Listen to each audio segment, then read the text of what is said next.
Bueno, parece que hoy día Pastor, buenas no noches. han venido muchos, ¿no? Está Carlos, está César, Daniel, Henry, Iván, León, Leoncio, Pablo y William. ¿Mm? Falta nuestro hermano, nuestro hermano Melgarejo, David, ¿no? Melgarejo. Falta Max, falta Leila. ¿Quién estaría más faltando? Creo que esos son los tres que faltan, los cuatro que he mencionado. Bien, vamos a continuar. En todo caso, la clase queda grabada y esperamos que los demás que no han venido puedan visualizar el video y compartir también este detalle. Vamos a tratar de un poco aclarar algunos detalles que están acá en el trabajo que estamos haciendo eh, y a ver si por acá estamos nosotros. Acá. Dogma. Vamos a hablar de dogmática y acá estamos, origen de los dogmas. Vamos a mirar ahí eh, haciendo la pauta respectiva.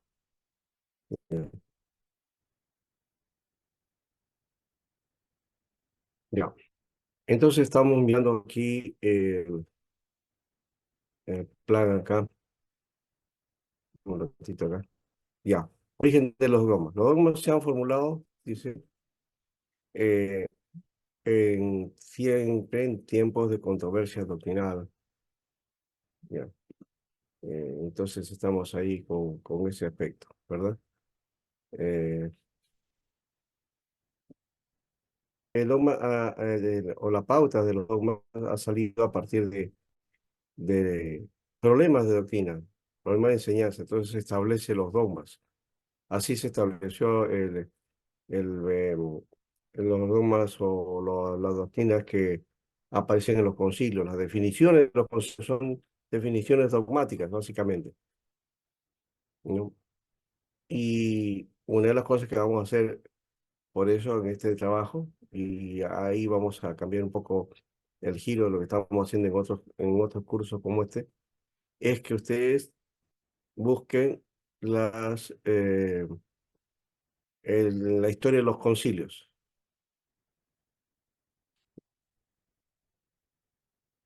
Entonces, eso creo que podría eh, tomar en cuenta eso, ¿ya? Como trabajo para la siguiente semana, La ¿no? historia de los concilios, pastor. La historia de los concilios, sí. O sea, los debates que hubieron, todos los debates, qué conclusiones, a qué se refiere cada concilio, ¿no? Especialmente los ocho primeros concilios, ¿no? ¿No? Hasta el Lo- siglo lo- VIII, creo que más o menos, más, siete u ocho más o menos por ahí. Hasta ahí fueron los concilios, ¿ya? O sea, pastor, ¿cómo la tarea es la historia de Por lo los menos concilios? concilios sí, y el desarrollo de las controversias, qué decisiones tuvieron, ¿no? Eso sería como base, ¿ya? Porque, eh, y hablarse de esto, porque son más concilios, en realidad, son 21 concilios, pero estamos hablando de los ocho primeros, nada más, ¿no?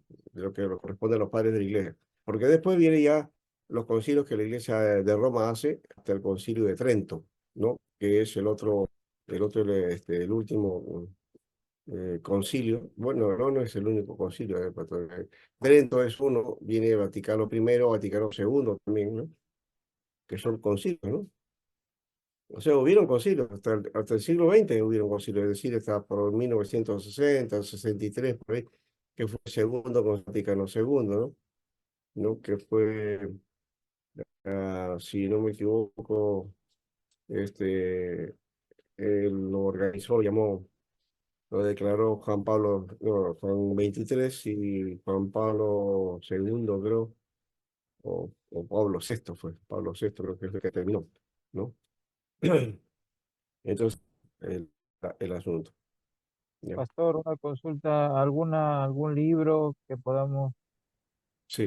nos pueda recomendar, de dónde sacar? En Historia de los Dogmas puede encontrar, en Historia de los Dogmas, en Historia Espérate, de la, ya, por ahí debe haber, en Historia de los Dogmas. En el libro ese de Justo González que estaba diciéndole, ahí puede ser, ¿ya? En ese libro sí se puede hallar algo de eso, ¿no? Historia del pensamiento cristiano, ahí puede haber, soy. ¿ya? En todo caso, vean ustedes y planteen, también van a encontrar en internet, hay mucho material sobre eso, ¿ya? Bueno, ¿cómo se usa la inteligencia para ascenderla? Ujú. Muy bien. Mira esa puerta, A la ver. Biblia.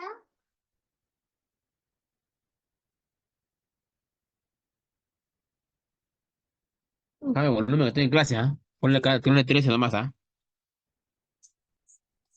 ¿Qué?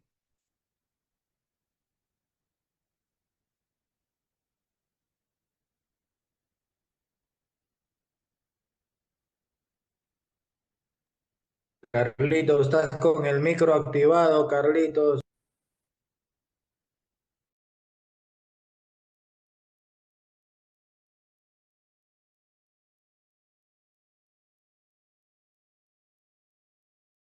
Muy bien, ya, disculpen.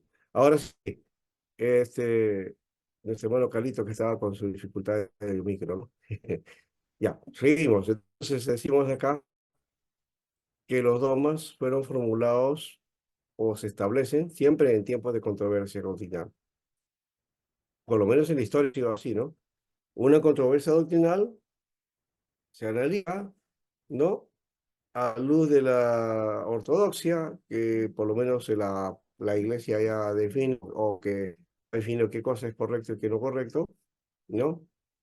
Y entonces bajo eso se interpreta, se considera herético aquello que el hombre no lo toma en cuenta, ¿no? Porque a partir de eso, entonces ya se crea dogmas, es una declaratoria de doctrina, una enseñanza, ¿no? El Concilio de Nicea, por ejemplo, planteó determinados conceptos doctrinales. Esos son dogmas que se declaran, ¿no? Bien. Así que los dogmas se construyen en confrontación con diversos y contradictorias formas de oposición, ¿no? A veces esos dogmas también pueden ser contraproducentes, y que sí, que en alguna manera hay unos dogmas que había que revisarlos, que se impusieron en la iglesia y que más fue por un dominio de Roma que otra cosa, ¿no?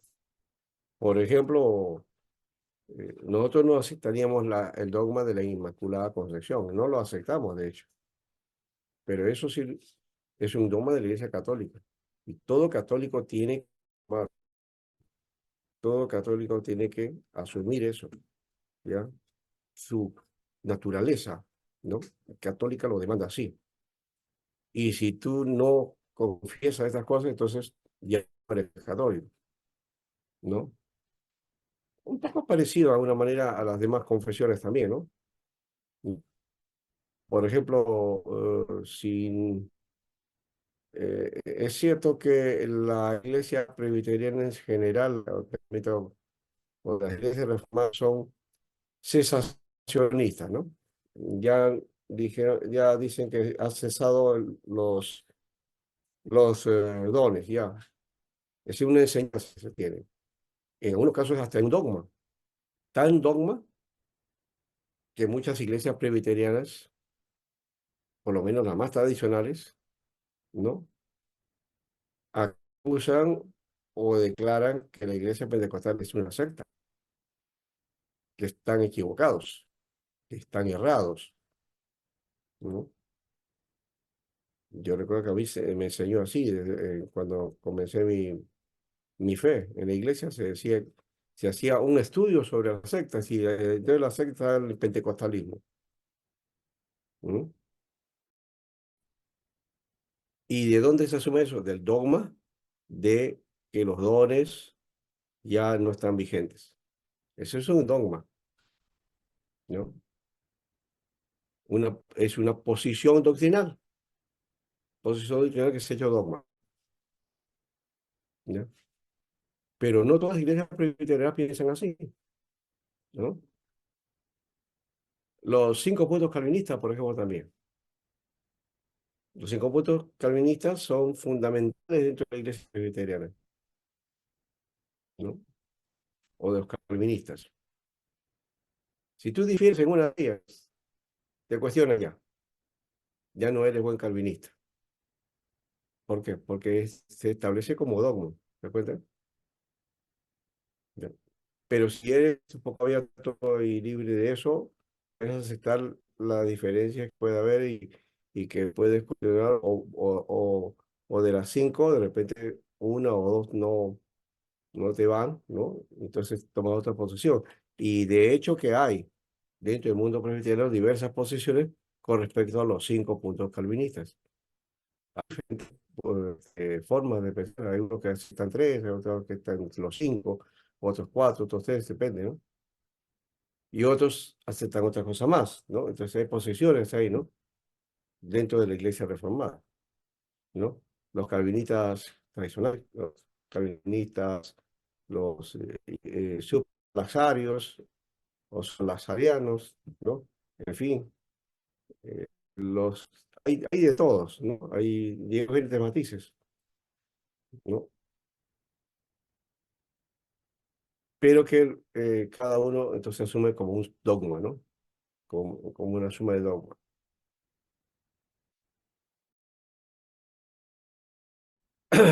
Entonces, los dogmas confrontan con diversos y contradictorias formas de oposición, ¿no? Los dogmas se forman bajo la inspiración de muchos estímulos prácticos, éticos y devocionales. Por otro, o sea, tiene cosas positivas, también cosas negativas. O sea, no estoy diciendo que sea malo el dogma, sino que la idea del dogma, o la idea que cuando surge un dogma es de preservar la doctrina. Ese es el buen sentido. Es el deseo de que la iglesia no se pervierta o se perfile por otro lado o cambie su figura.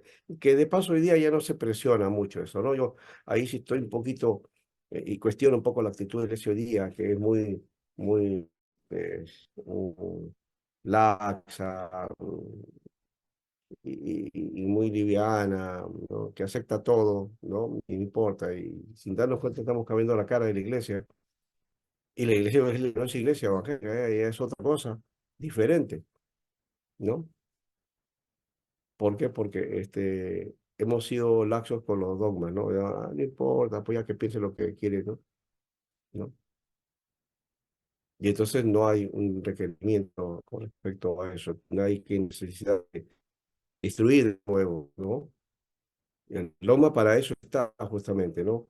Tiene su línea de criterio para que no te vayas de un lado a otro, ¿no? Ya. Ahora, que puede haber algún dogma que sí que va más allá, o eso es ya otro aspecto que no lo vamos a tocar aquí, ¿no? Por ejemplo, ya hemos dicho ese asunto del dogma de la Inmaculada Concepción, o bueno, que han hecho el dogma de la Inmaculada Concepción, ¿no? ¿No? Es decir, que cuando María fue concebida por el Espíritu Santo, se ha hecho un dogma, ¿no? Es una enseñanza, sí, pero no debe ser solamente como un dogma o asumir simplemente de esa manera. No vamos a dejar ese lado, más bien lo otro, es hablar acerca eh, de la ascensión de María, ¿no? La ascensión de María es un dogma en la Iglesia Católica, ¿no? Entonces, ese concepto ya ahí sí es un dogma confesional, ¿no? de una particularidad, ¿no? De un cristianismo particular que es el catolicismo, ¿no? Que no lo compartimos todos los cristianos, de paso, ¿no? Bien, los dogmas se formaron bajo la inspiración de muchos estímulos prácticos, éticos y devocionales. Y se forman también por ocasiones externas políticas o canónicas. Estos reciben el nombre de tendencias teológicas diversas. Esta tendencia a la prosperidad, que le llaman la prosperidad, en realidad no es ni teología ni tampoco es prosperidad, ¿no? Es cualquier cosa, pero ya eso es una tendencia por ahí también, que se va imponiendo también, y que ha puesto el dogma de que la pobreza es una maldición, y el pobre está en maldición, está en pecado, ¿no? Ser pobre es pecado, ¿no? Es un dogma de la prosperidad, ¿no? ¿Dónde está en la Biblia eso? Pero eso lo han determinado así ellos, ¿no? Ya. Cualquier asunto de los dogmas deben derivar de las Sagradas Escrituras. Tanto las palabras como los hechos de la Biblia tienen importancia doctrinal y proporcionan tanto el contenido de los dogmas. Aquí habría que trabajar, por ejemplo, entonces el dogma como una enseñanza que está orientando, ¿no?, al buen sentido de la doctrina, de la enseñanza, ¿no?, de la instrucción. Así que los dogmas son el fruto de la reflexión dogmática y se obtienen reflexionando sobre la verdad revelada de la palabra de Dios. Básicamente por ahí va. Los dogmas tienen que ser definidos oficialmente por un cuerpo eclesiástico competente, por eso está derivada la idea de colectividad y autoridad. Bueno, así lo hace la Iglesia Católica con su magisterio.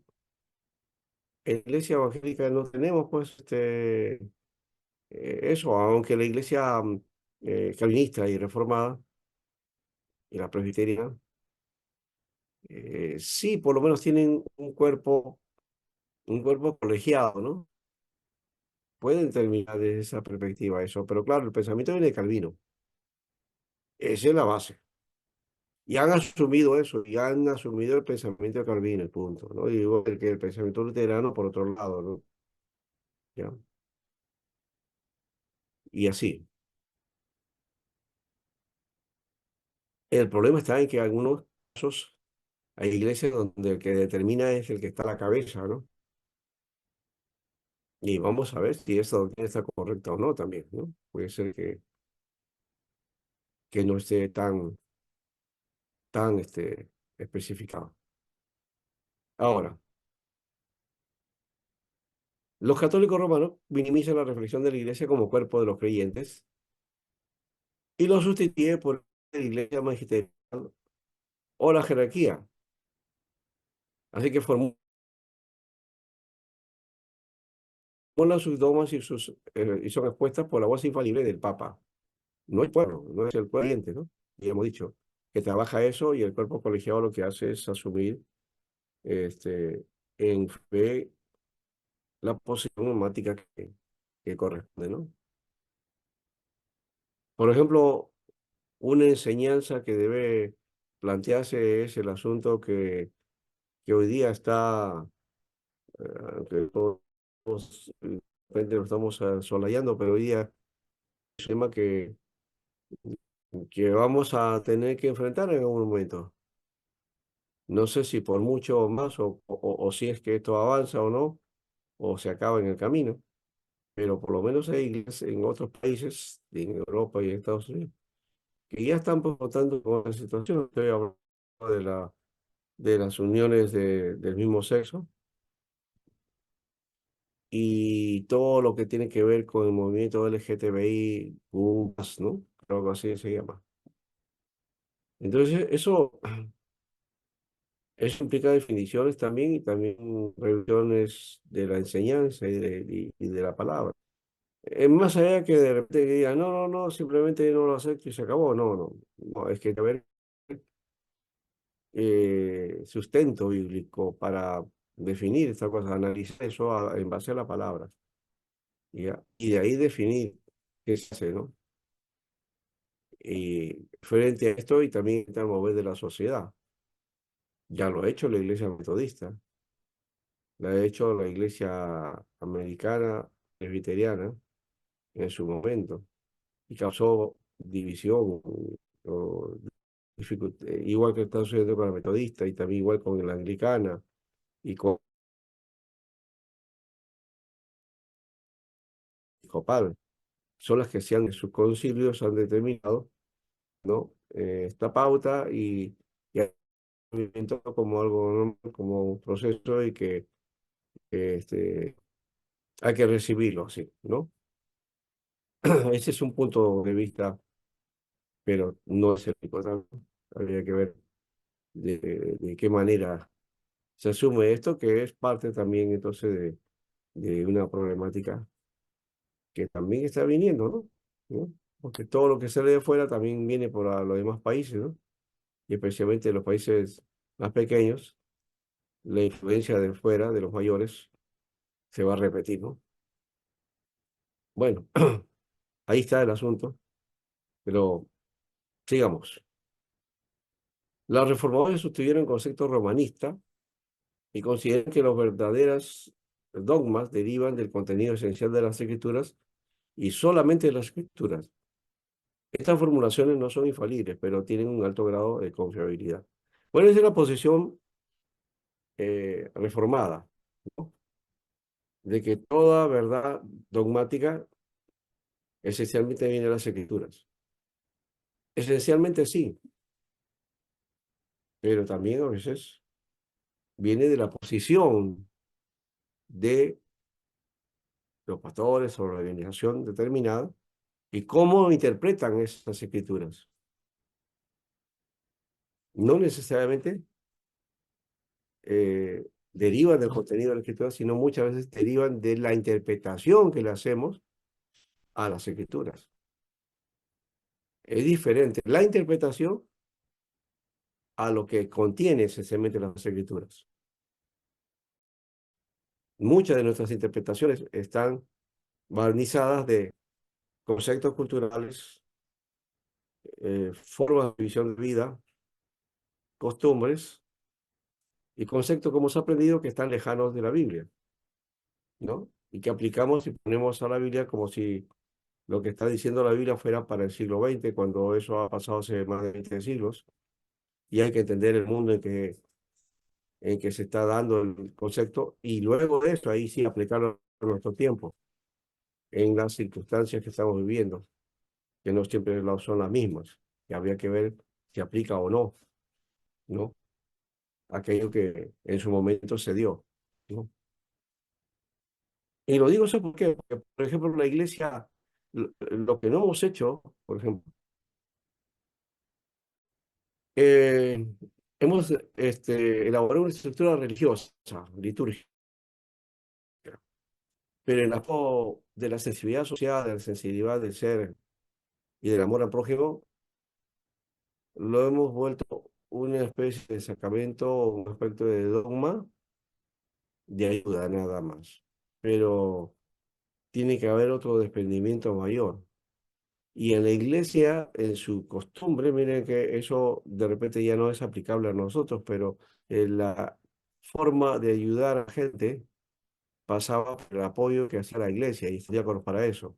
Eso de Hechos, capítulo 6, creo que no. Sí, está ahí la controversia de las mesas, del servir las mesas.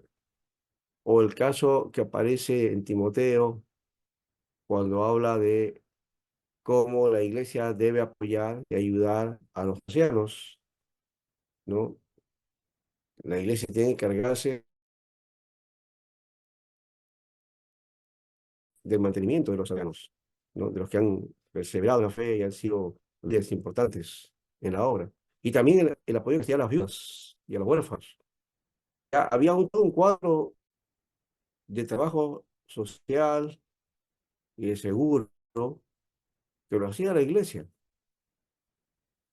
que funcionó y que de repente no sería funcional hoy día, no lo sabemos, o que debemos saber cómo aplicar esto para que funcionara y quedar en el tiempo, pero no se da. Eso, por ejemplo, uno puede hacer un dogma de eso también, ¿no? o hacer un trabajo, pero eso ya cesó, ¿no? Y cambió, ya no se aplica. Y entonces, ¿cómo lo aplicamos? Cuando dice que el anciano debe ser digno de doble honor. Ah, ya, entonces, tratarlo bonito, ayudarlo, reconocerlo en su ministerio, ya, nada más. Pero que esté doble honor es doble paga, manténgalo bien, ¿no? Ayúdenlo. Eh, no todas las iglesias hacen eso, pero sí hay algunas. Yo recuerdo de una denominación que comenzó a ayudar a sus pastores, a los pastores que quedaban jubilados o que ya pasaban la edad y no tenían una forma económica de sustentarse. Entonces la denominación determinó hacerles una pensión, ¿no? ¿No? Pagarles una pensión a ellos. A otros casos los llevaban a una casa de ancianos, especialmente casas cristianas de ancianos, y les pagaban, ¿no? La mensualidad de lo que corresponde al cuidado ahí en esa casa, ¿no? Eso no lo vamos a pedir a todas las iglesias, pues, pero hay iglesias que han enseñado, eso tampoco lo dice la Biblia de una manera radical, depende cómo lo utilizamos o cómo lo entendemos. Esto se puede convertir en un dogma si queremos, ¿no? Un dogma que no va a ser fundamental, ¿no? Una enseñanza. Entonces, sí, bueno, si eres cristiano, entonces ahí está, pues, Mateo 24, Mateo 25, ahí dice, ¿no? ¿Ya? Eh, las cosas que tú puedes hacer, ¿no? O que debes hacer. Eso también es parte, ¿no? Y si establece como dogma, ya pues. Yo lo estoy haciendo como ejemplo, digo, ¿no? No es que así sea, y no se va a hacer, de hecho, que en algunos casos no se va a hacer así, ¿no? O no se ha hecho hoy día ha cambiado mucho, hoy día más bien la iglesia se ha enfriado en ese aspecto, ¿no? Entonces, y también ocurrió en Santiago, ¿no? En la época de Santiago también ocurrió, ¿no? Dice que venía un pobre, no habían comido, y todo, y se hermanito, y lo despedían de la iglesia de hermanito, no te preocupes, yo voy a orar por ti para que Dios te provea, ¿no? Cuando tú puedes darle, dice, pero tú agarras y lo das a tu hermano con hambre, ya, sabiendo que tiene su necesidad y tú tienes la capacidad de darle o llenarle, no, esa necesidad. Entonces ahí hay una demanda, más que una cuestión de dogma, hay una demanda, ¿no? De vida. Bueno, entonces hay prácticas y prácticas, ¿no? Eso también creo que es necesario tomar en cuenta. Y de hecho, no voy a empezar así como en una oportunidad, un hermano hablando acerca de estas cosas en otro tema y en otro curso. Y estamos tratando estos aspectos. Y un hermano levanta la mano y dice, "Pastor, esas cosas no somos llamados para la iglesia, no es eso, no. Hay que ocuparnos con cosas sociales, no. Nuestra finalidad, nuestro propósito es predicar el evangelio, ganar las almas, no llenarles, saciarles de alimento a la gente, ¿no? Ya que ellos vean, o de alguna manera se les da ciertas herramientas para que vayan y ya, y que sigan. Claro, hay que ayudarlos, sí, así, pero hay que apoyarlos para que avancen, ¿no? O sea, impulsarlos, incentivarlos, también, eso sí es necesario. No estamos diciendo que la iglesia les dé siempre, ¿no? No es la idea. Y ahí viene a veces algunos conflictos de asistencialismo que se hace, ¿no? Desayunos por un año a un grupo de chicos ahí, ¿tendrá resultado eso? Y le da solamente desayuno todos los días. El día que deje de dar desayuno, te va a decir, ahí está, esos hermanos son malos, ¿no? Ya no nos quieren dar. No es la idea de crear dependencia, sino incentivarlos, ¿no? E impulsarlos a qué?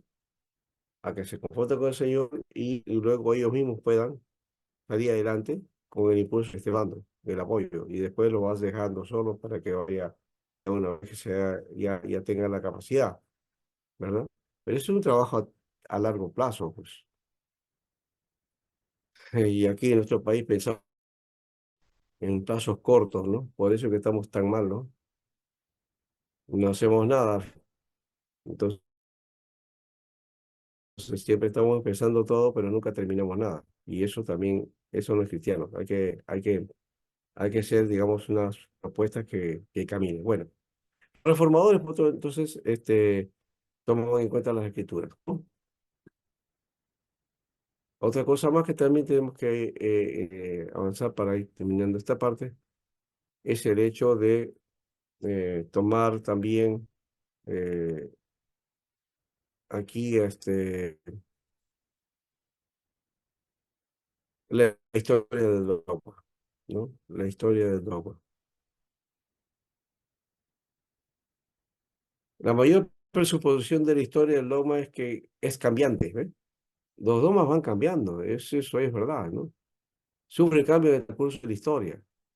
Así que no son fijos del todo. Uno puede decir, "Ah, no, un dogma final, ¿cómo? Yo creía que el dogma se daba ya pues hasta el final, ¿no? Este asunto, por ejemplo, del diofisismo, el monofisismo, sabelianismo, pelagianismo, montanismo, tantas corrientes que han habido, que en algunos momentos, evidentemente, la Iglesia trató de definir ya y declaró herejías y todo eso, ¿no? Como en el caso de Montano. Pero hoy día a Montano ya no se le considera hereje. A Lutero tampoco se lo considera hereje.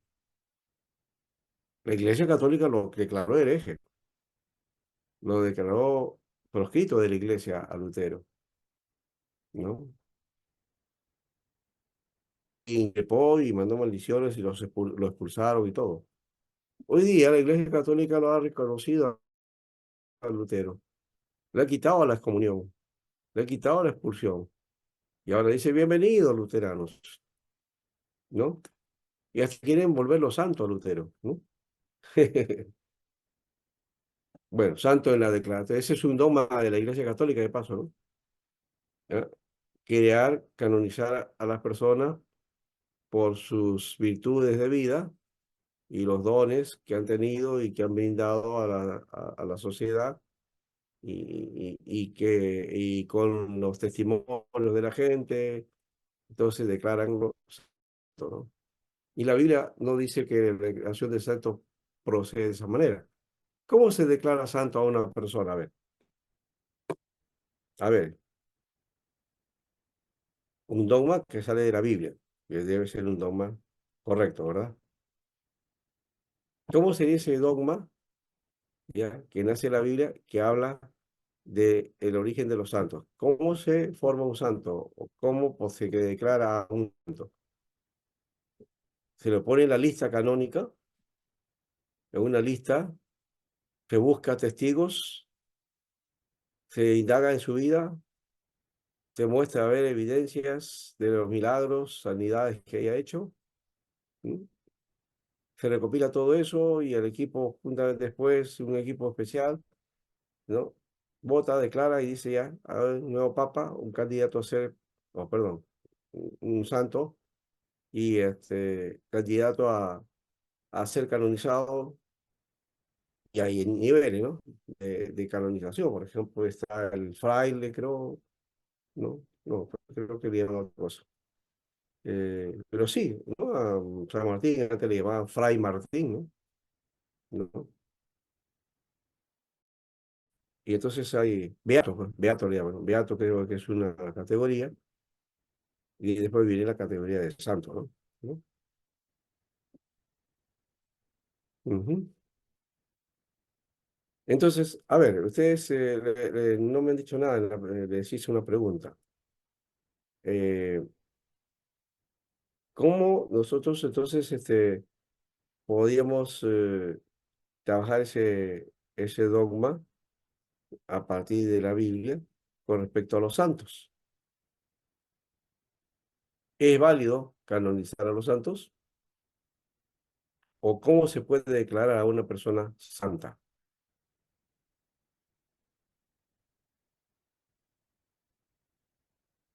¿Lo han pensado? Según la Iglesia Católica, creo que es por un tema de buenas obras, milagros Es un ocurridos en la proceso, localidad, creo. claro, por eso. Por eso se habla de un proceso canónico.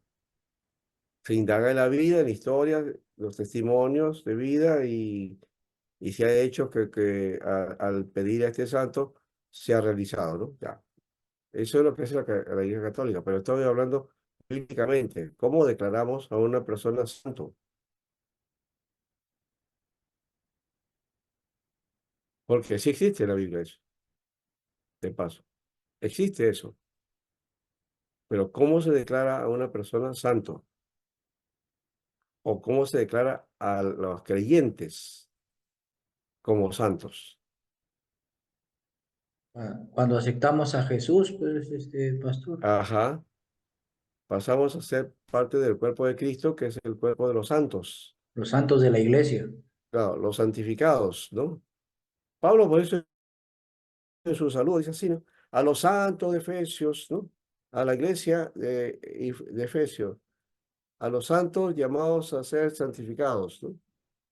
O a los santificados llamados a ser santos, ¿no?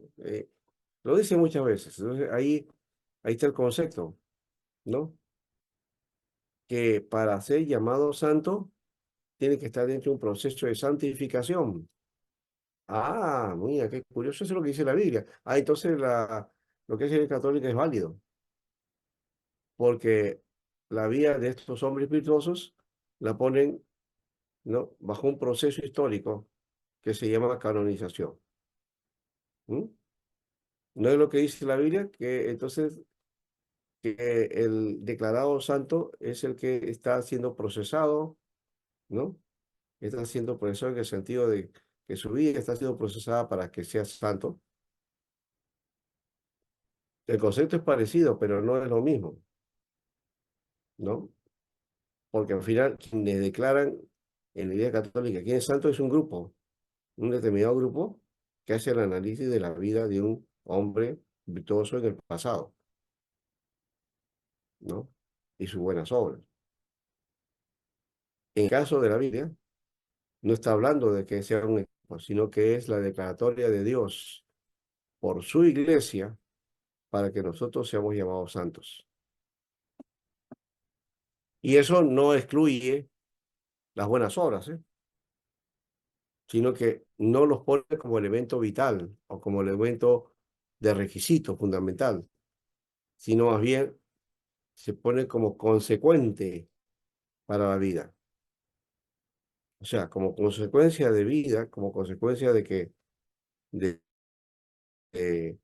de que eres santo, entonces hay virtudes y hay cualidades y hay servicio que debes realizar, ¿no? Porque no ese es un santo, pues, es como algunos dicen, no, no, no hay que, el santo que no da milagro, dice, ¿no? Le ruegas a un santo que no te va a dar nada.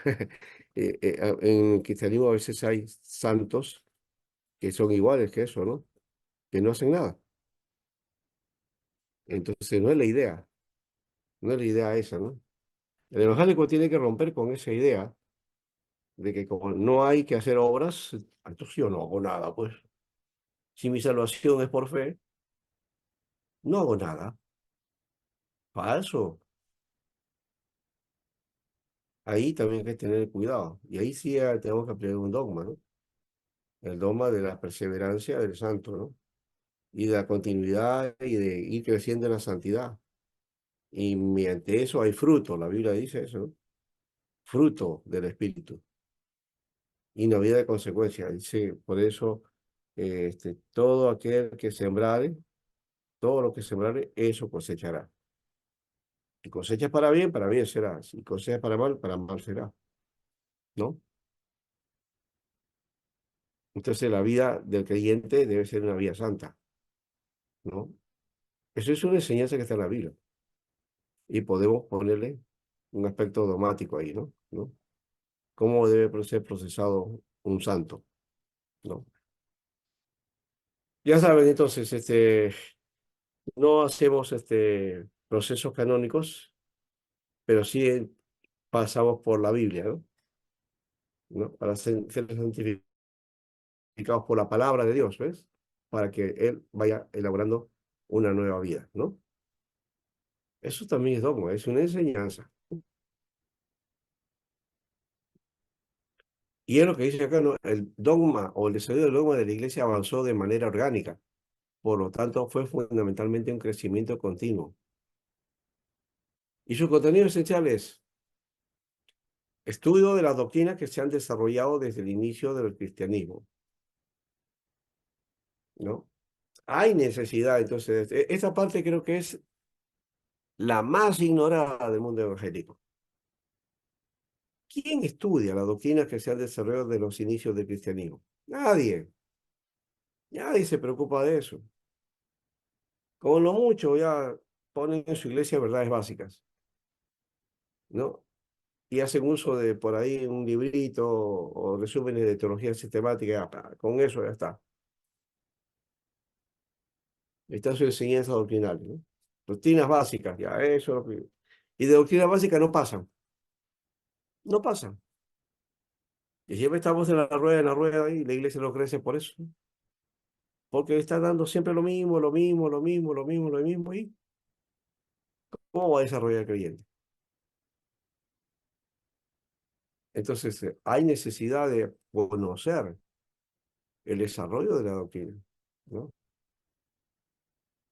Hay que hacer un estudio doctrinal serio. Por eso ese libro, Berco, es importante. Estudio de las doctrinas, muy importante. Es necesario, entonces, establecer. Uno, porque quiero saber, porque para estar firme ahora, ¿no? Porque de repente, lo que estoy pensando de repente, o lo que estoy aplicando, puede estar enclenque o débil frente al grueso de la doctrina. Pero quiero saber mi realidad para que me afirme, porque si no, pues puedo ser un viento que sopla, ¿no? O un objeto que sopla el viento y para ahí, para allá, y al final esa volubilidad te va a llevar a aceptar cualquier cosa, ¿no? Bueno, en eso creo que la iglesia presbiteriana y la iglesia calvinista han tenido ese cuidado, ¿no? El cuidado de lo que es doctrinal, ¿no? Eso sí ha sido importante. Es una cualidad de estas iglesias, que no la tienen otras iglesias, ¿no? Pero que no es lo único que tenemos que tener. Eso también hay que tomar en cuenta, ¿no? Porque a veces se nos ha tildado de multiológicos, muy desarrollados intelectualmente, que conocen mucho de doctrina, pero que tienen poca vivencia, dice, ¿no? ¿No? Bueno, hay que compensar esa otra parte. Bueno, los estudios de las doctrinas, ¿no?, han sido incorporados a los credos oficiales. Cada iglesia tiene su credo oficial, ya de eso vamos a mirar también en los días con los credos de la Reforma, pero también el credo confesional de Westminster, que se aplica en las iglesias calvinistas. Y que cada iglesia también tenga su cuerpo doctrinal importante, ¿no?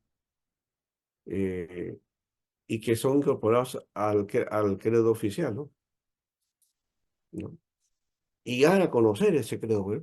Por ejemplo, ¿cuántos en la iglesia presbiteriana se hace esta aplicación de recordar tanto, tanto el credo? Me le ha parecido muy católico, ¿no? ¿No? Pero sí, se da en las iglesias reformadas. No solamente para hacer la lectura en el púlpito y ya, pues una lectura en un paso nada más, no. Es el hecho de que debemos confrontar y tanto escuchar, escuchar, repetir, repetir, porque no ir reflexionando, haciendo crítica, haciendo análisis de ese credo, ¿ya? Y cuánto de eso creo yo, o de repente no, ¿no? La historia de la doctrina tiene su oficio en el periodo del cierre de la revelación testamentario. O sea, cuando termina el Nuevo Testamento, entonces se da un periodo en donde inicia, ¿no?, estas controversias y la firmeza que debe tener la doctrina cristiana para afirmarse. Lo otro es que las historias de la doctrina no pueden dejar de lado las grandes controversias. Ya hemos dicho, las grandes controversias. Ahorita una grande controversia es el asunto de género, ¿no? Y no estamos hablando de género en el sentido del hombre y la mujer, que ese es básicamente el sentido que se tiene a nivel de las políticas públicas. Pero de contrabando se ha metido el asunto del LGTBI, ¿no? Ya, ¡pum!, por ahí se metió. Y eso degenera lo otro.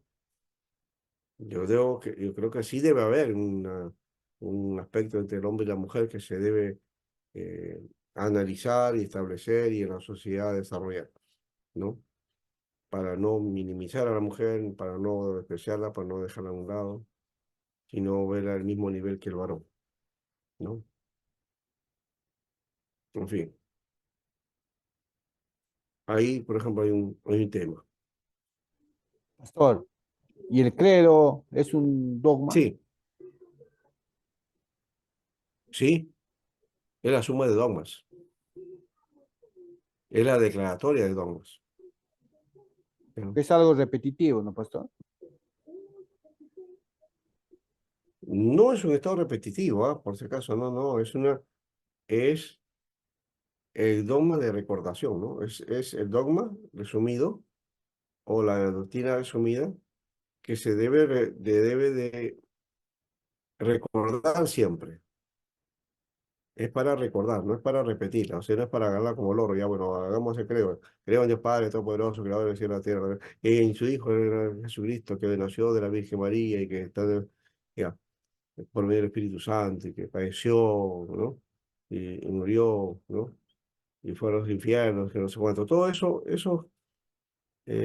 si solamente es repetición, no tiene valor, no tiene valor. ¿No? Y es más, de tanto a veces repetirlo y estar en una tradición de una sociedad cristiana donde repite las cosas, siempre le gasea pues el mensaje al final. Es una Es más confesión, difícil evangelizar, es una claro, confesión, un es más recordatorio. difícil, debe ser como confesión, exactamente, ¿no? Una declaración de lo que tú crees, con convicción, con seguridad, eso es. ¿Ya? Porque si solamente repetición, lo único que va a hacer es cansar. Y es lo que ha hecho la Iglesia Católica. Por eso que ha habido Pastor, alejamiento de la gente. pastor, Sí, pero sí. si es una confesión, eso se debe hacer en forma no perenne, sino así prolongada, ¿no? Porque, Claro, porque pero tú dices, si es una confesión, no es necesario hacerle cada domingo, ¿no? No, esa es mi opinión, ¿no, pastor? bueno, si se hace cada domingo, se hace confesando esto o declarándolo para no olvidarlo, ¿no? No es, esa es la única finalidad. Ahora, que si eso pierde su valor en el sentido de que no se está cumpliendo con eso, mm, claro, gaseamos el mensaje y al final, pues, la vida cristiana no tiene sentido, no tiene nada y su enseñanza no vale. Entonces, se agúa el asunto y, bueno, pues, cristiano y se acabó, ¿no? Eso creo que hay que tener mucho cuidado, que es lo que ha dado el resultado a la Iglesia Católica, ¿ya?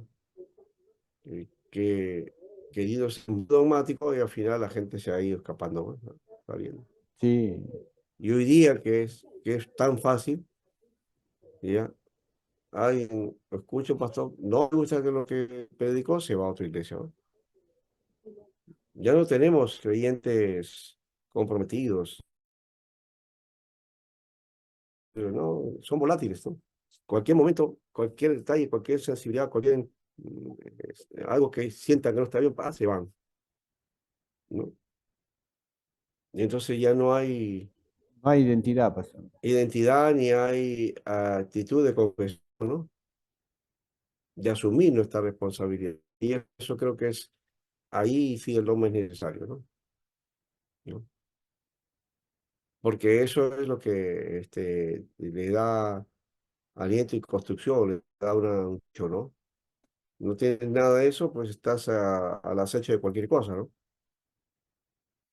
División de la historia del dogma, ¿ya? Hay historia general y historia especial, ¿no? Hagenbach, Neider y Sherlock dicen esto. Historia general esquematizada o esquematiza los antecedentes filosóficos de los temas fundamentales de discusión y de la dirección general en el estudio de cada periodo bajo discusión. Cuando hablamos de discusión, no es pelea, o sea, discusión, debate, ¿no? ¿Qué surge a esto? La altura que se debe defender las posiciones cada uno, no para discutir, pelear y condenarse, que eso es malo, ¿no? Hoy se hace mucho de eso. En las redes, ¿cómo condenan a los demás? Algunos hasta los satanizan, ¿no? Ya los llevan hasta el infierno, ¿ya? Porque está pensando o tiene una posición opinión diferente. Por favor, eso hay que tener cuidado, ¿no? Historia especial, por otro lado, eso atrás el origen y desarrollo de los dogmas aisladamente, especialmente los que son centrales. Los dogmas especiales son normas discutidas bajo las costumbres de divisiones dogmáticas. Por ejemplo, la teología es una, la antropología es otra, la cristología, ¿no? ¿Ya? Entonces, historia general, historia especial, ¿no? División de la historia de los Exhiber, la construcción de la doctrina en la antigüedad, ¿no? Antiguamente, ya hemos dicho, había construcción de doctrina, sea por cuestión conciliar, pero había. No estaba muy elaborado ese proceso, sí, está bien, pero lo había, ¿no?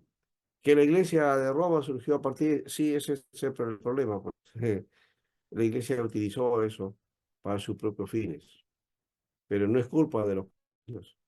Los concilios no forjaron la iglesia de Roma.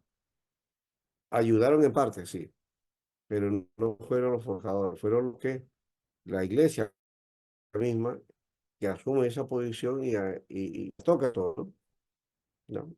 Y a la historia ha pasado así, ya pues ya lo aceptan, todo el mundo lo acepta, ¿no? Como algo normal. Bien. Dentro de la historia del dogma está la construcción del dogma o de la doctrina de la iglesia antigua, ¿no? Es lo que estábamos hablando recientemente. Luego, la preservación, transformación y desarrollo de la doctrina en la iglesia medieval. Es otro aspecto también. Entonces, la construcción de la doctrina en la iglesia primitiva, la transformación y desarrollo de la doctrina en la época medieval. Ya dijimos que eso tiene que ver con los concilios, sí, ya. Pero cómo fue preservado, transformado, desarrollado, la Iglesia Católica tiene mucho peso ahí, ¿no? Ahí está el magisterio, ¿no? Y desarrollo del sistema doctrinal durante la Reforma y la ponente cristalización de la doctrina catolicismo romano, ¿no? Aquí tiene que ver con el consenso de los reformadores, ¿no? Que aun cuando tenían diferencias, estaban ahí en conjunto para dialogar, ¿no? A esa famosa reunión entre Lutero, Calvino, Melanchthon, Museo, Zwinglio, las cabezas de la época, ¿no? Bueno,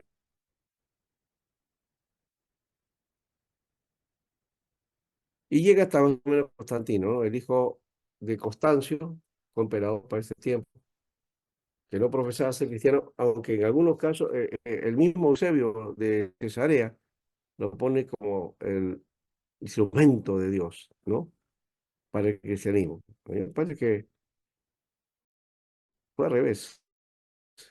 Fue un instrumento, pero no del Señor, me parece, porque causó una iglesia como la Iglesia Católica que hasta ahora ha tenido su fuerza y su línea de contrariedades, ¿no? Bueno, no es la única, pues que la Iglesia Evangélica también está por ese rumbo, o otras iglesias también. Hoy día estamos pues en una época bastante difícil, de hecho. Bien, aquí vamos a dejar esta parte y El desarrollo entonces de la doctrina en la época apostólica, la fe era del corazón, una rendición personal de la voluntad de Cristo como Rey y Señor, una vida de acuerdo con su ejemplo, donde el Espíritu moraba interiormente. Pero en el periodo del siglo 313, la fe gradualmente llegó a ser mental, una fe del intelecto, y se daba énfasis a la creencia correcta, más bien a la vida espiritual interna. La doctrina estaba convirtiéndose más y más en la prueba del cristianismo, el credo de los apóstoles, las dos antiguas y más sencillas declaraciones de las creencias cristianas, y, y que esto fue compuesto por el año 100 al año 303. Y surgieron por eso tres grandes escuelas, ¿no?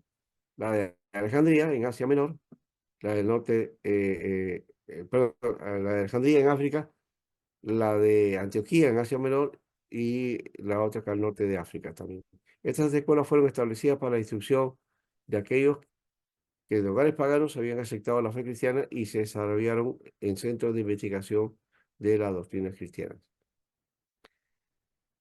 Bien, esto lo vamos a dejar ya para la siguiente semana. Vamos a mirar ahora sí una participación y bueno, vamos a ir cerrando. Ya saben entonces que tienen que hacer su trabajo sobre los concilios, ¿no? Los debates, las conclusiones y qué doctrinas aparecen Los 8 finalmente primeros como concilios, ¿no, pastor? convocados. Sí, los 8 primeros, así es. Ya. Bien. Solamente los ¿Alguien 8 más primeros tiene alguna concilios, ¿no, pregunta, pastor? alguna duda? Sí, son 8, sí. Los 8 concilios. ¿Esa tarea es para la próxima semana? Sí, sí, así es. Ya, ya, pastor. Gracias. Pero busquen, no vayan a buscar 8 concilios de la iglesia, no, concilios de la iglesia. Y ustedes de ahí deben mirar cuántos, porque en algunos estudios llega hasta Vaticano II, como hemos dicho, ¿no? Entonces, ya ustedes saben dónde estarán los 8 más o menos, 7 u 8 que corresponden a la época de los padres de la iglesia. ¿Correcto? Y si no, en la indagación ustedes van a encontrar también ahí en internet cómo va marcando cuáles son esos concilios. ¿Ya?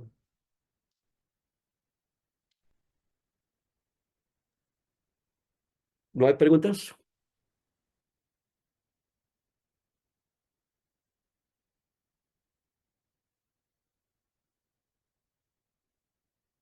¿Sí o no? ¿Qué dicen? ¿Está bien? ¿Ha habido aclaración? ¿O se han quedado con más dudas? A ver. No, pastor, sí nos quedó claro el tema de lo que es doctrina y dogmas. Ya Mm, está más claro lo que es un dogma, ¿no? Y lo que tiene su relevancia, ¿no? Entre no solamente entre las otras religiones, sino también entre las denominaciones, ¿no? También hay dogmas, ¿no? En el tema del bautismo, en el tema de sí, sí. tenemos varias dogmas, ¿no? Pues Como te dijo, ¿no? De las cinco solas también de la de la presbiteriana, ¿no? Que solamente es nuestra, ¿no? Y no trae denominaciones, ¿no? Entonces, los dogmas, sí, en realidad son importantes, pero también tiene bastante relevancia en el tema de la denominación, ¿no? Como usted explicó hace un sí. momento. Ujú. Sí, eso ya debe determinarse también del el rumbo que le demos a la organización, a la denominación. Muchas veces la idea que planteamos nosotros de cristianismo es desde el punto de vista de enfoque denominacional, ¿no? Mi denominación piensa así, mi denominación cree así, mi denominación predica así, mi denominación plantea de esta manera. Estamos apoyando al Señor. Pero yo no estoy de acuerdo con esa postura. Claro, porque todo eso ocasiona Dentro, división. claro, No hay tenemos que unidad entre depender de nosotros. Dios. Entonces, nosotros debemos de depender de las Escrituras, de la enseñanza del Señor, de lo que dice la Biblia. Entonces, cualquier definición que dice la palabra, ¿no? Y que dice lo que se ha hablado acerca de la palabra de otros siervos de Dios, ¿no? En la historia. ¿Ya? Y que dicen los padres, si es que lo dicen, y si no lo dicen, pues ya, pero establecer, ¿no? Que cómo se va desarrollando y cómo la iglesia lo ha ido recibiendo, ¿no? ¿no? Y afirmarnos en ello, si está esto en la palabra, ¿no? ¿No? Porque hay que buscar el sentido de la palabra, también ahí hay que hacer un análisis de la palabra, ¿no? Continuamente. No de la teología sistemática, o sea, el problema, yo allí estoy un poquito en pleito. A veces hemos dado posturas desde la teología sistemática, ¿ya? Y de ahí escogemos y tomamos la postura. No, no, no, mi iglesia piensa así, así, ya. Y yo y enseño así, ya. Pero eso dice la Biblia. ¿Mm? No, eso dice a veces tu propia posición, ¿no? Pero no siempre de la Biblia. Tu posición lo tienes que conjugar a la luz de la Biblia y corregir aquello que debe ser corregido. Y si está todo correcto, bueno, adelante, bueno, a ver, bienaventurado, gracias. Felicitaciones, ¿no? Adelante. Pero no niegues, y si otro practica de otro modo, otra forma, tampoco lo acuses o los diles de extraño o de infraterno o de malo, ¿no? O de no creyente, ¿no? Que ese es en última instancia a veces el conflicto que tenemos en nuestras iglesias, ¿no? No, ustedes no son creyentes, usted sabe, yo cuántas veces he escuchado que los presbiterianos son secta, por ejemplo, ¿no? Que los presbiterianos no son cristianos. Lo he escuchado fuertemente, ¿no? Porque tienen una idea preconcebida y negativa, o porque simplemente no saben nada y creen que eso es una nueva onda que apareció en la iglesia, ¿no? Cuando no se dan cuenta que es parte de la historia, ¿no? Bueno, ese es otro aspecto de que no se puede hacer dogma tampoco si desconocemos la historia de la iglesia y si desconocemos la historia de la doctrina. Esa es la importancia del curso, ¿no? Bueno, ahí estamos, haciendo pensamiento, analizando y levantando criterios para que cada uno entonces confronte eso y en algún momento pues construyamos, ¿no? Construyamos en bien a la luz de la palabra para que desarrolle la iglesia, ¿no? Muy bien, Pastor, hermano, gracias. Ahora sí, podríamos sí. definir, podríamos definir que hay dogmas, digamos, dogmas no peligrosos y peligrosos. Un dogma no peligroso podría ser, por ejemplo, que tú recojas ofrenda o no recojas ofrenda, o que hagas el credo o no lo hagas el credo, ¿no? O que ores de una manera o el culto de otra manera, ¿no? Porque cada iglesia tiene su Ujú, dogma con respecto a eso. Pero un dogma ujú, peligroso ya podría ser, por ejemplo, la inclusión de sacrificios, y obviamente no estamos lejos de los satanistas, ¿no? ujú. O, o tantas cosas que terminan cambiando la escritura. Ahora se ve con tantas cosas que la verdad hasta uno que ya sabe como que lo mueve, o no, no es tanto que nos mueva, sino que no sabe a dónde vamos, ¿no? Y sobre todo para Claro, las personas que recién comienzan a acercar a Dios, no saben en qué creer. exacto. Sí. Yo creo que todo es válido en función a que podemos hacer contribución para la misión, la tarea y crecimiento de la iglesia. Pero también cuando abusamos de ciertas cosas hay que tener cuidado, ¿no? Por ejemplo, esas famosas cristotecas evangélicas, ¿no? Que hay en Argentina, en Brasil hay muchas, ¿no? Eh, Acá también se quiso repetir, pero no sé si eso tuvo un buen término, ¿no? Ahí está el restaurante Bertolotto, muy famoso popularmente, ¿no?